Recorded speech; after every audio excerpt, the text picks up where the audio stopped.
charter system has allowed has changed the way we think about doing school, for lack of a better word.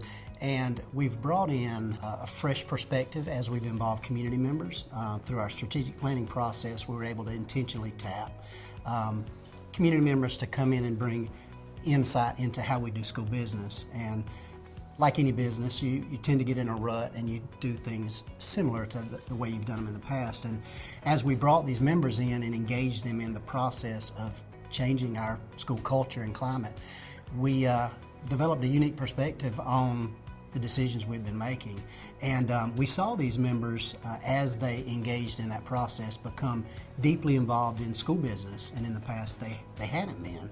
And as they became involved at that level, it whet their appetite. How can they do more? So we saw these community members become engaged not only in the planning process, but then serving on school governance councils, partnerships with our college and career academy. We've even seen some of these community members employ our work-based learners. So just a community approach to doing school compared to a educational view only. It's one way we've seen a change.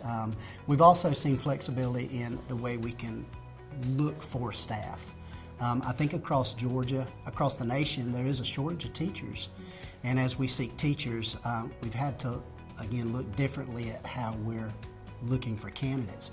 And the flexibility that the charter system status gives us is we can seek out people who may be vested in the business sector and they want to explore the opportunity to teach, and it gives us that flexibility to provide them an avenue to get a foot in the door, and then us support them as they transition into becoming certified and working with our students. I have a unique perspective.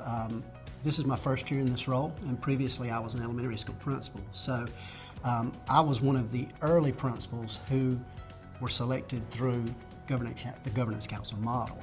So our governance councils are able to tap into the culture and climate of the schools. So as they're seeking principals or providing input to our superintendent, they're able to take that viewpoint or that perspective of the school into account that the superintendent may not see on a daily basis. So number one, I was one of the products of that going into a principal role, but also we've seen our governance councils, as I mentioned earlier, engage in the process of doing school, and those governance councils, I guess, become owners into the schools, whereas in the past a community member is somewhat separated from a school environment. Now they feel a sense of ownership into that school environment.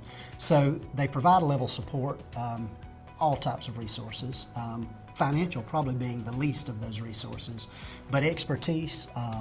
They bring in a business viewpoint of doing school that sometimes as educators we have a small glimpse, a small piece of through education, but we're not masters of business. We love teaching children. So they bring in a skill set that transfers over to us as we learn to manage schools and systems effectively. I just want to really thank the Charter System Foundation for allowing us the opportunity as a school district to do school the most effective and efficient way we can for our students. And we're much richer through the involvement that we've had with the Charter System Foundation, and we'll be indebted to them for the things that they've done to make us the best system that we can be.